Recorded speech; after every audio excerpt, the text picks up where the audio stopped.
Hi, everybody.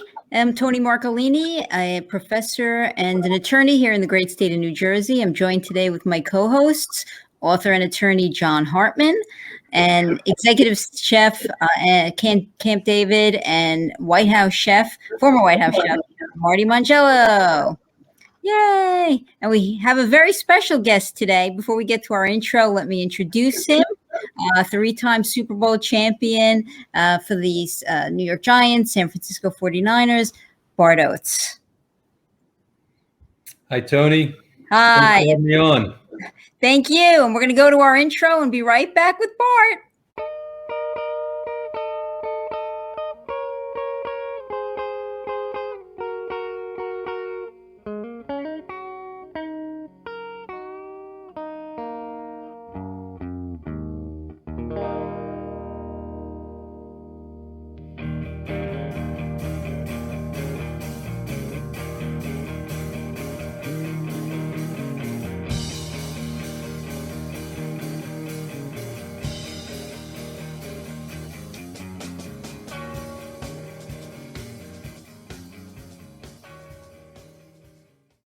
So we're back with Bart Oates here today.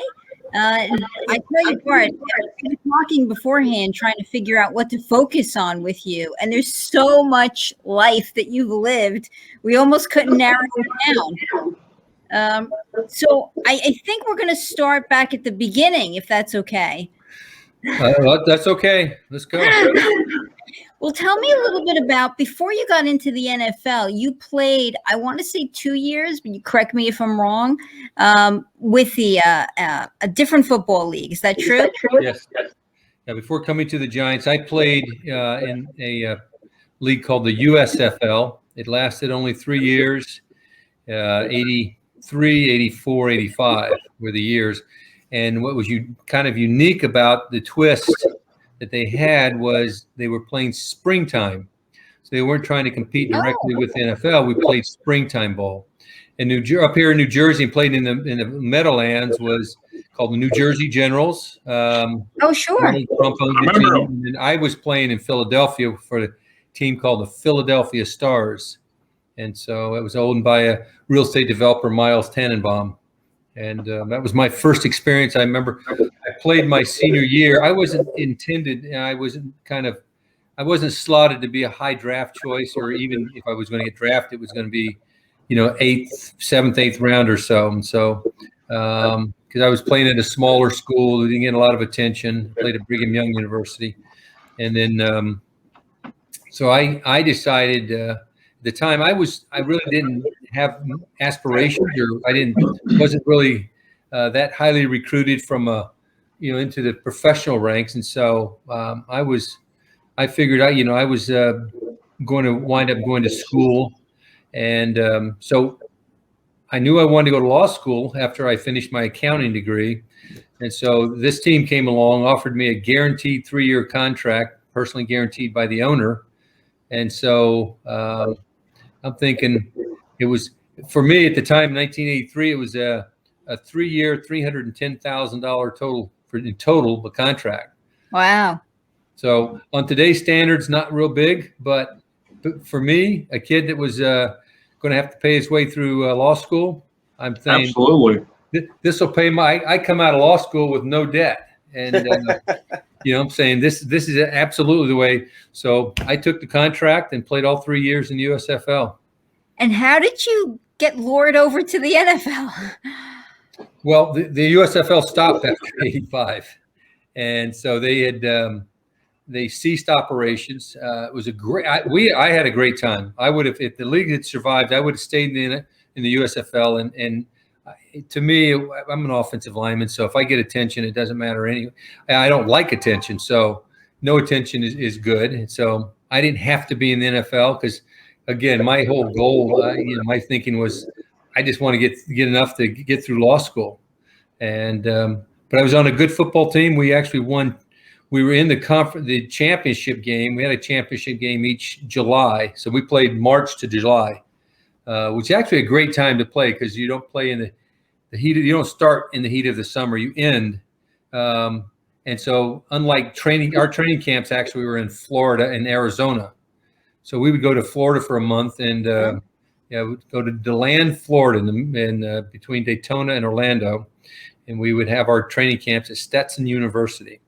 It was awesome because it was still cool. It wasn't hot, and then you kind of work your way into the warmer weather, and then finish in the hot weather. But you weren't practicing as hard as you would be in the NFL as you do in summer. Like they're starting right now for camps, so right. We're doing double-day sessions. Anyway, I was I just had it was just a great opportunity for me, and so when the league. They decided that after the last year they were going to cease operations, and they were suing the NFL for antitrust violations. And I knew it was time for me to move on. And I was fortunate because the Giants were in need. Most of the guys the teams weren't discontinued. They didn't go under. They just said they were going to pause. So they were still under contract. I had only signed a 3-year contract, so my contract was up. So I was a free agent.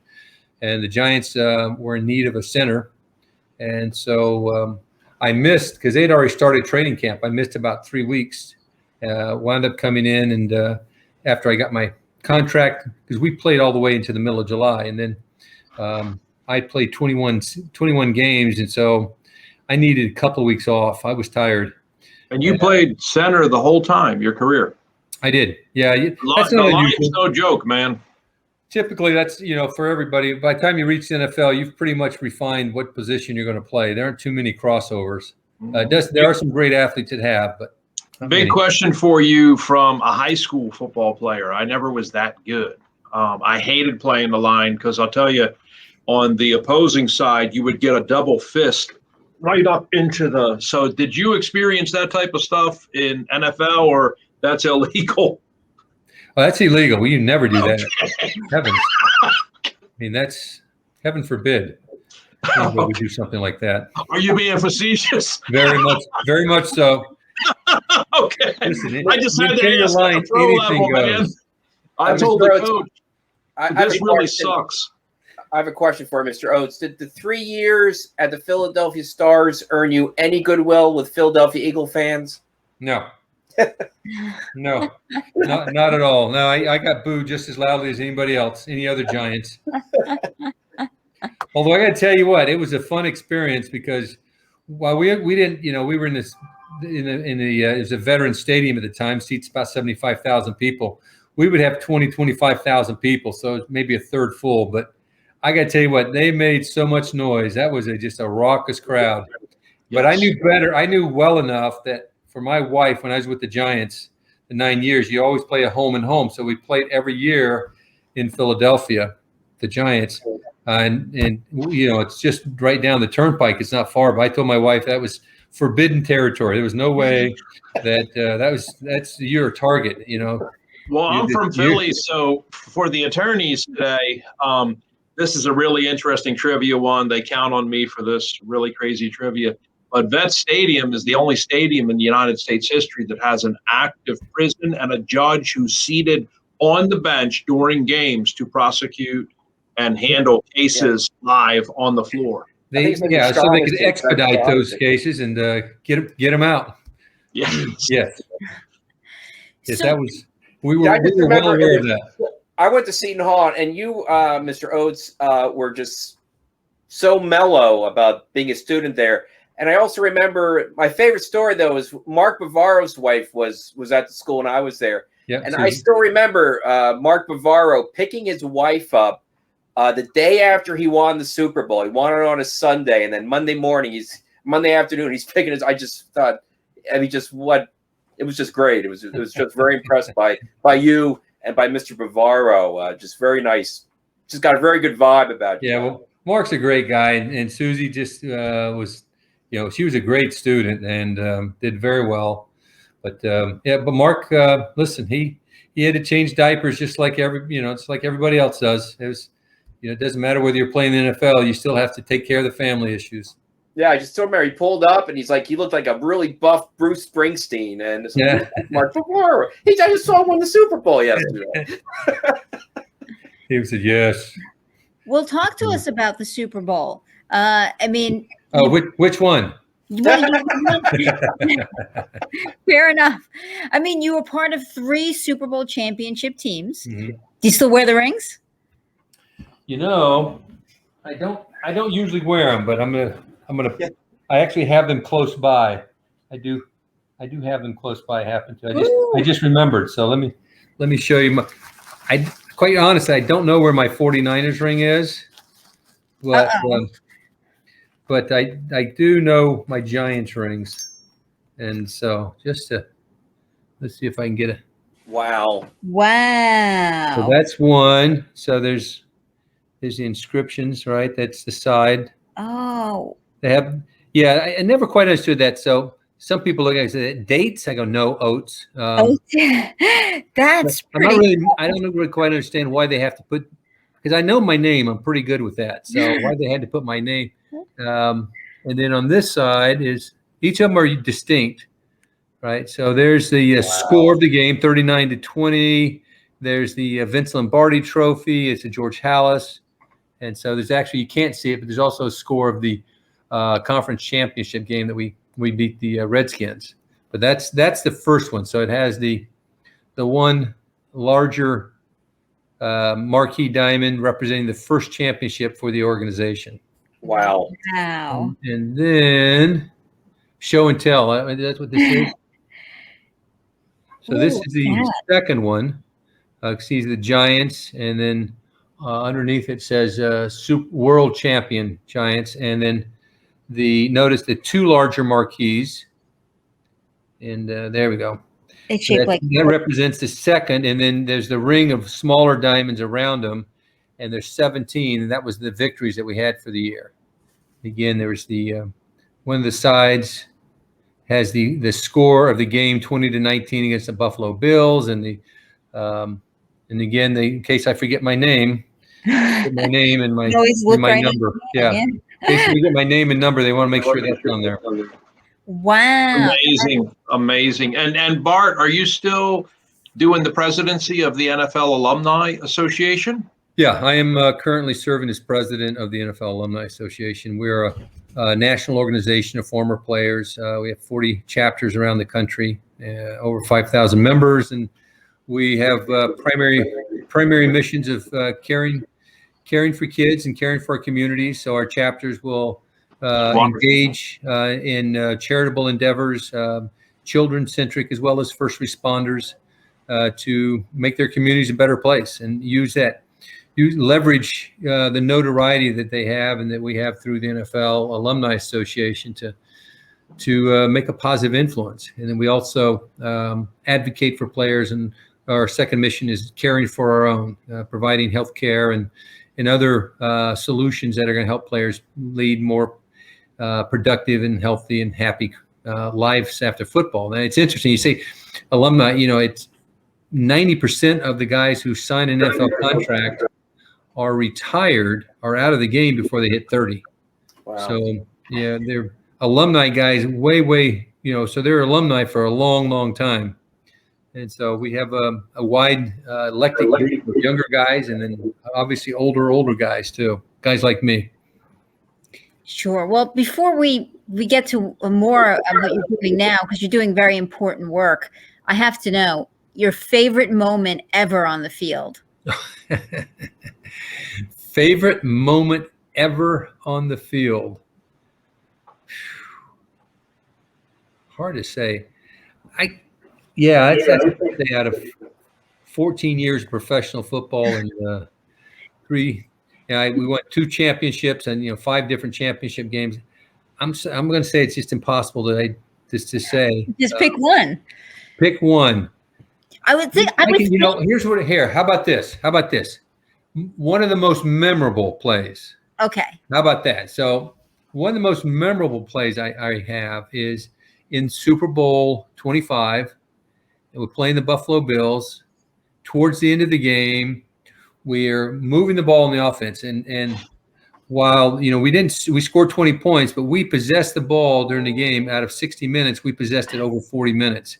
It's still an NFL record for time of possession for a Super Bowl game.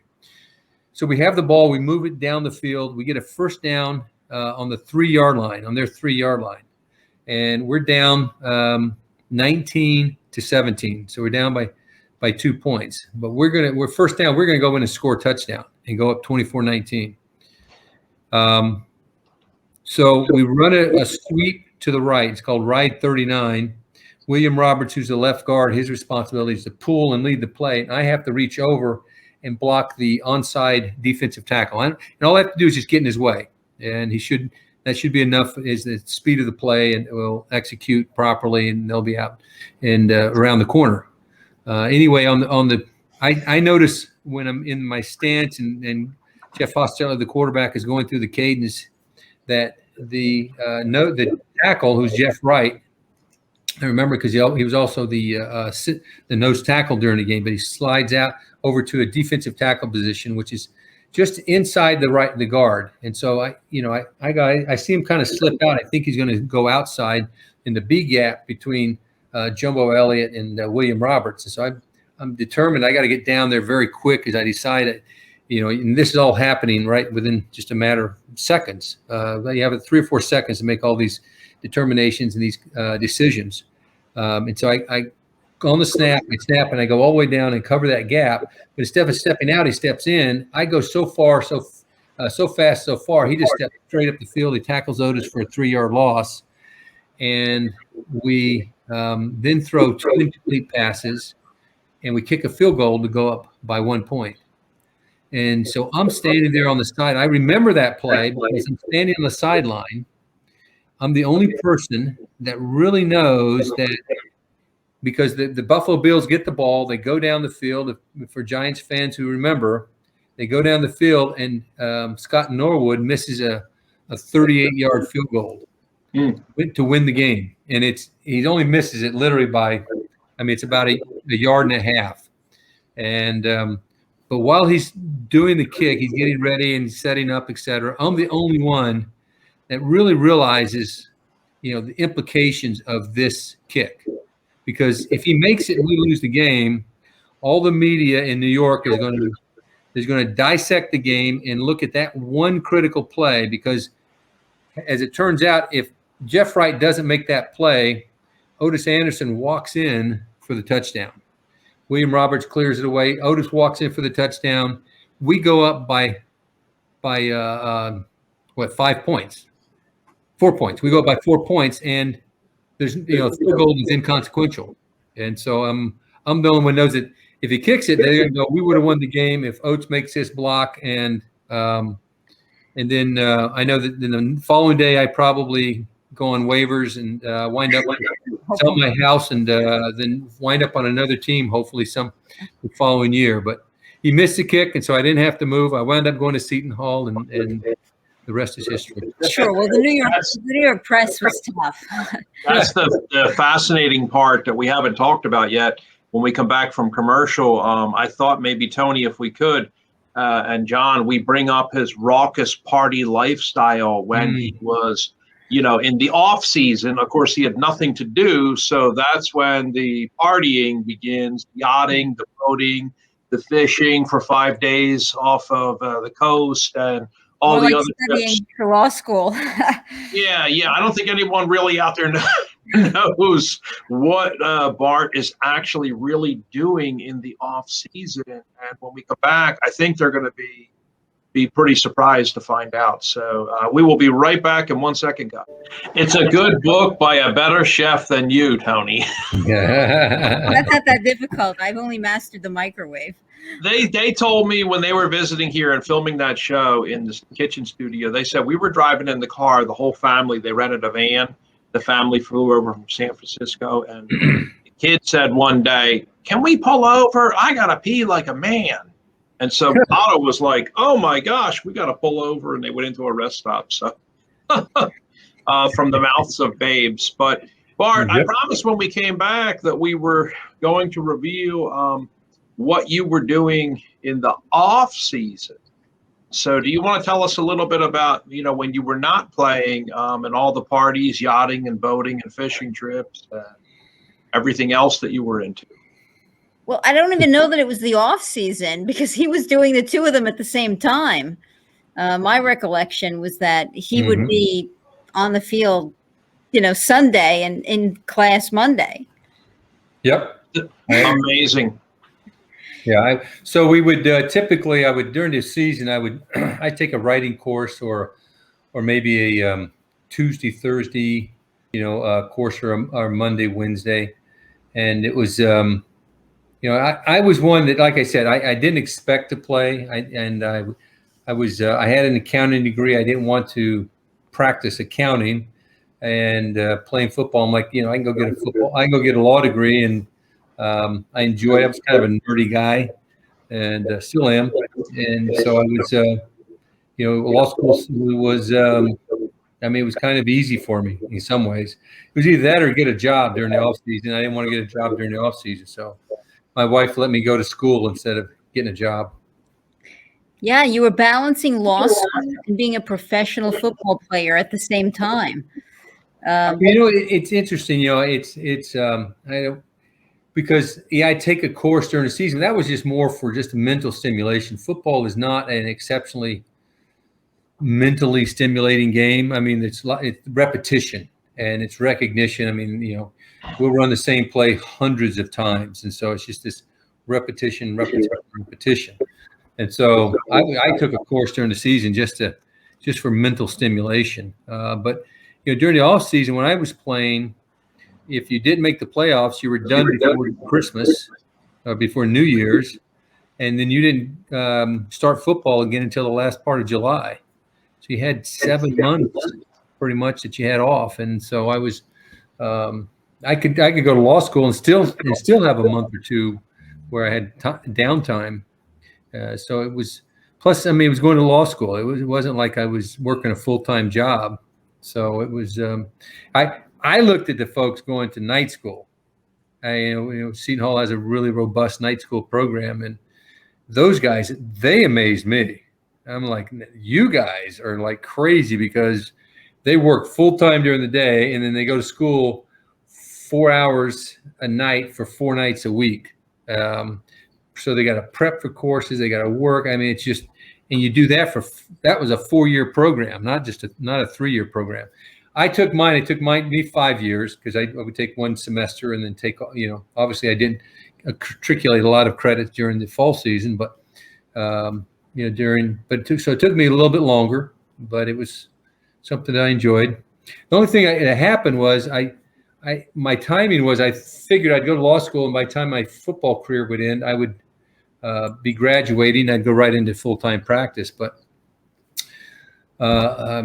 unfortunately or fortunately, they still wanted me to play, and so I actually had to go get a job at that point. And so my last 5 years playing, I worked for a firm in Morristown, New Jersey, Rippus, Graham, and Curtin, and I spent my 5 years there working during the off season. They were able to accommodate me. They did a lot of personal injury work that you could kind of shelve or hand off to somebody pretty easily. And so that was my first introduction. And actually, I had to get a job at that point. Mr. Oates, Tony's going to know about this. Lawyers have something called pro bono work, which you're assigned to do cases. And it's usually like a DWI in some municipality. Were you ever assigned a DWI in Kearney and you had to go to show up in court, like something like that? I did some pro bono work.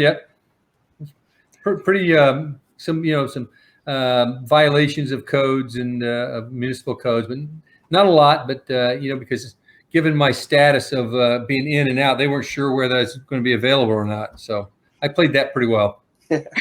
You must have some funny stories though for judges who would. Bart Oates walks into a courtroom on one side of the case, and I never played. Matter of fact, I minimized it because I was always when I was going to law school, for instance, I was always, I figured I was just a football player. Everybody else there were, these were like serious students. These were students that, I was kind of like, I got to play catch up here. I'm just a football guy. And so I felt a little bit out of my element because that's, you don't see too many football players going to law school. But so I was, I was always a guy that was afraid that, because, last thing I wanted, to do is get called upon by a professor and then not be prepared. I just figured I would get a little more attention, because I know that on the other side, Bill Parcells was the head coach with the Giants, and so he used to, if I made a mistake in practice, he would just, he would kill me. He would just stop practice, and he'd go, "Counselor, did you were not studying your playbook? Were you studying law books last night instead of your playbook?" Heaven forbid I make a mistake, because he would just, boom. It's other people. He'd kind of go on. He'd yell at him a little bit. Me, no. He'd have to stop practice. So that was your nickname, the counselor. What's that? That was your nickname. Yes, that was his nickname for me. Yeah. That is correct. It wasn't a term of endearment, by the way. No.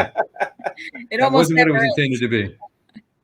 This is really great stuff. You are a great person to interview. I'm from Jersey. Last week, I just received from the state legislature and the governor the Global War on Terrorism Medal. And I thank you so much. I was in the Navy 30 years. I noticed you were chairman of the New Jersey Hall of Fame. And I wonder, in your mind, I'm not going to ask you a toughie like who maybe the most famous person is from Jersey, but did you have any that you became aware of with the New Jersey Hall of Fame that really struck you as needing to be mentioned that maybe we don't know so much about?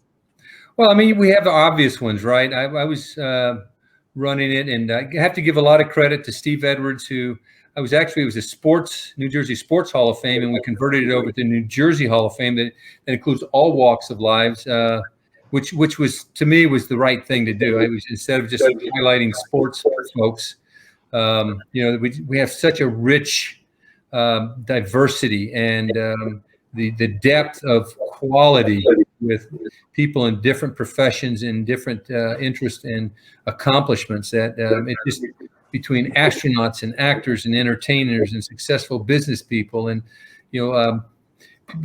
scientists and doctors and on and on and on, right? And so pretty starstruck a lot of times going there, and we've had great some great ceremonies, where induction ceremonies, and just really terrific. And the first one is probably the most memorable one.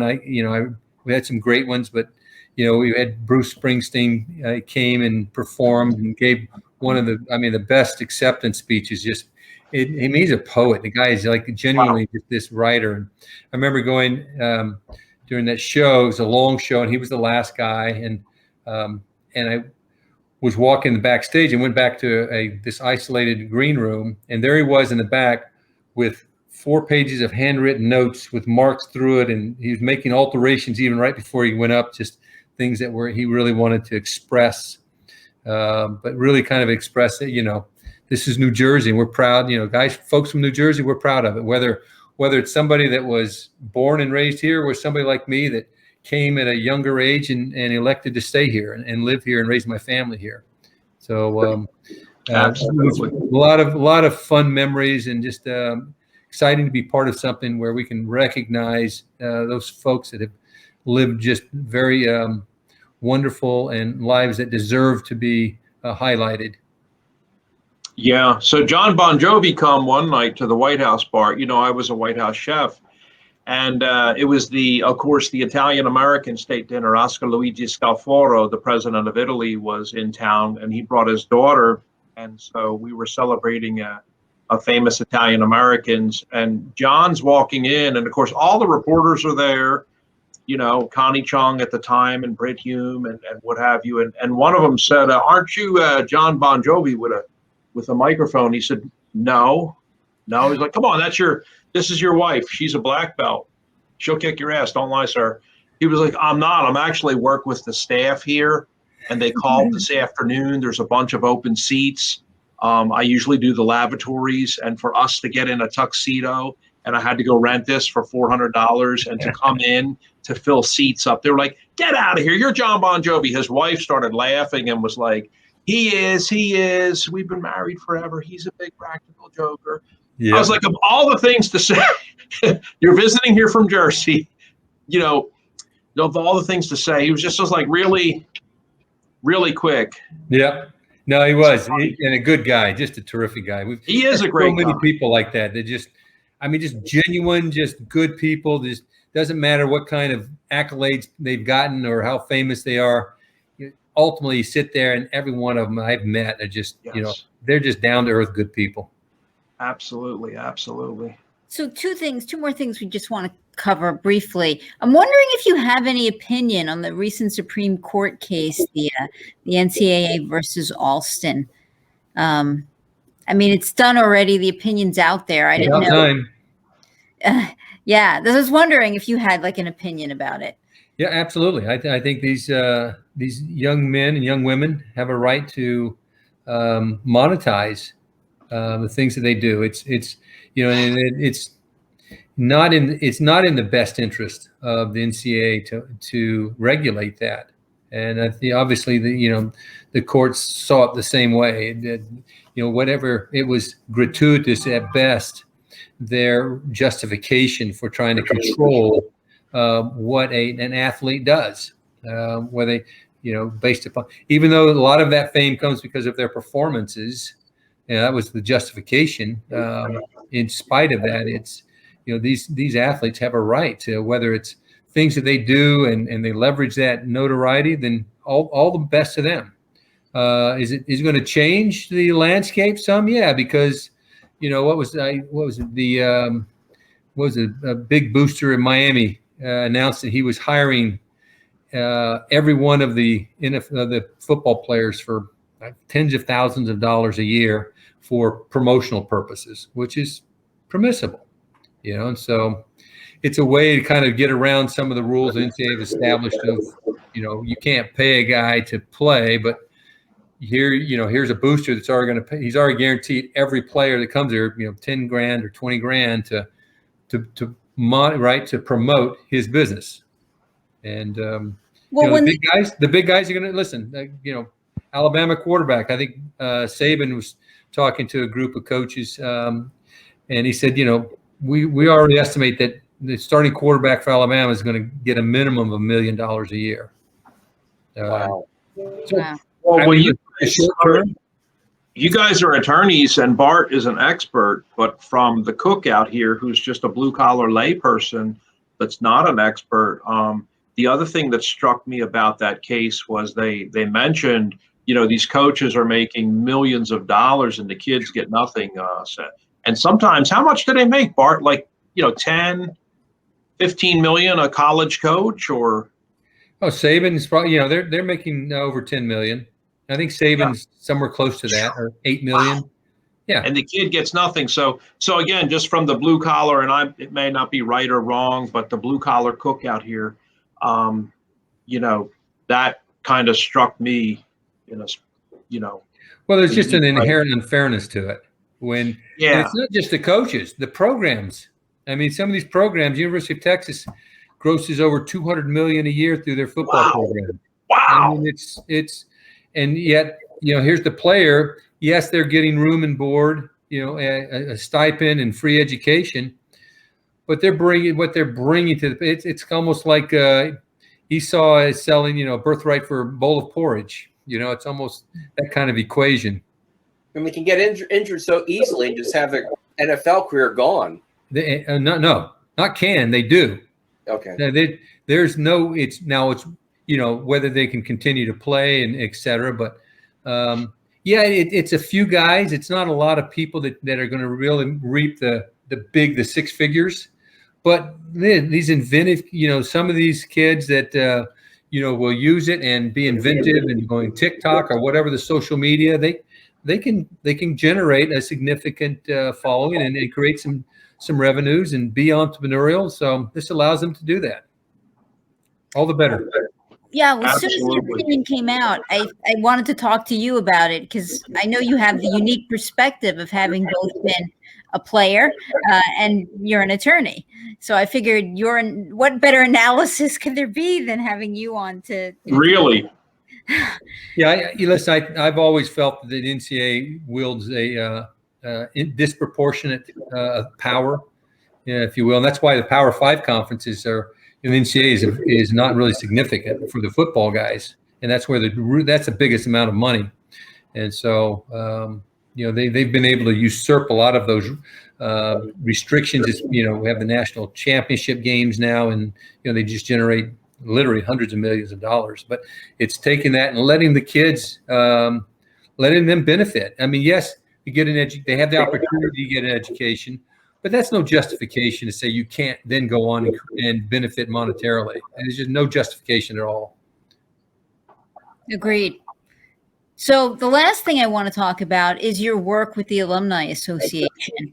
If you can tell us a little bit about that, or things that are coming up, projects that are coming up, and how people. Like I said, we have 40 chapters. Our chapters are very busy. They do golf tournaments and other events, charitable events. They support organized charities in their community that they live in, again, throughout the country, and so it's as a national office, we provide the banking, the regulatory, the compliance, so that the chapters don't have to worry about any of those types of issues. They can just go out and hold events, and we take care of all the behind the scenes. And then, in addition to that, we also will create relationships and partnerships with companies and others, as well as creating our own business opportunities that will benefit the former players. And so while we are former players, it's organized by former players. We also invite anybody that wants to support the mission of the NFL alumni of caring for our community, caring for kids, and caring for our own to be a part of it. We have memberships for businesses. We have memberships for fans, memberships for people that just want to support the mission. And how do people find out, or if they want to be involved, how do they get information? NFLalumni.org. Got it. That's right. Everything's there. You just go on. It says join now, and you can go join. Very good. Now, do you still stay friends? Like, do you call up Phil Simms when you're, bored one afternoon? Are you friends still with all your players, or have you all gone your separate ways? That's one of the really pleasurable things about this job is I've always stayed close to teammates who I played with, and many of them very close to, and again with the alumni and being involved in charitable events, we come across each other all the time, see each other, particularly during the golf season, the charity golf tournaments and that circuit. You wind up seeing a lot of the different guys. And then with me as a national, I'm getting phone calls from around the country from guys just with questions, with needs, with suggestions. That I get to interact with guys all the time. Some are Hall of Famers. I talked with Ron Mix today, who's a former San Diego Chargers Hall of Famer, and I've talked to guys that played 1 or 2 years. And really for us, it's every member has the same. They're the same. We try to. Everybody has unique issues and concerns and needs, and where we can, we try to make a difference in their lives. So it's a wonderful opportunity, and it's a lot of fun. Well, there was a bunch of lawsuits about concussion cases with the alumni. That's right. Yeah. Right. That got consolidated, and there was a class action lawsuit that got settled, and NFL agreed initially to a $1 billion settlement. They got out cheap, but then the Judge Doty. It's interesting. It's one of these creating. You have the judicial and legislative and executive. So she's actually created the ruling, and now she's administering the ruling from an executive standpoint. So they have a whole process put together to how people can get an award, who qualifies to receive an award through this program. What is interesting is within a matter of months. That about 800 of that $1 billion was committed already. So they realized, so it was either one thing that Judge Doty did do that was really good was that she basically made it open-ended, that whoever qualified to receive payment would get paid. So it's not so that end result, but it is difficult. They've created some hurdles for the players. We try to help the players understand what those hurdles are and put them in help them with the resources that will best help them get a recovery when it's justified. Well, I think you're doing really important work, and all around, and especially working with children. You're a role model, obviously, and I think the outreach to kids who need it, or to players who need it, I think is such important work. Thank you. Yeah, it looks like they have a big event coming up in Florida. Next big event, I think, is August 21st. There's a Caring for Kids Golf Classic. I was looking at the website there. Yep. TPC Sawgrass. That's Jacksonville chapter. Najee Good is our chapter president, a young kid that he was playing last year for the Colts. Came out and started working in the organization, and just really impressed me I love to see these young guys really take charge and take ownership, because that's, my whole vision is to kind of transition this organization to the younger guys, the guys in their 30s and 40s, and let them run with this organization. And then some of us older guys can run. We can maintain a presence as emeritus status, and but it's really about these young guys taking that energy. But that's what this event we're doing. See, we got stuff going on in the Canton during the the induction ceremony. We've got 4 or 5 things going on in the Super Bowl that we run. Like I said, our chapters, you can look and say our chapters we have literally dozens and dozens of golf events and other events every year, raising millions of dollars for local charities. So we're really proud of that. It's fantastic. It should be. Yeah. So we encourage everybody to check out the site. I think we've run it on the screen, but Yes. we'll also put it up in the comments when the show comes out on YouTube. And we want to thank Bart Oates for unfortunately, we're out of time today. We hope that you'll come back and keep updating us as new exciting things are happening. Maybe we can, pick your brain and get some more exciting on the field stories too. Sure. Anything we can do for you, if there's anything big happening and you need more coverage, please recontact us. We'd love to run it again, or have another guy on with you. Or if you say, hey, this is going to be 2, 3 guys need to be on this one. We need as many eyeballs on this. We're always here for you. Thank you. Thanks for the invite. Appreciate the support. Take care. Thank you. Have a great week, Bart. Okay. Bye. Thanks, guys.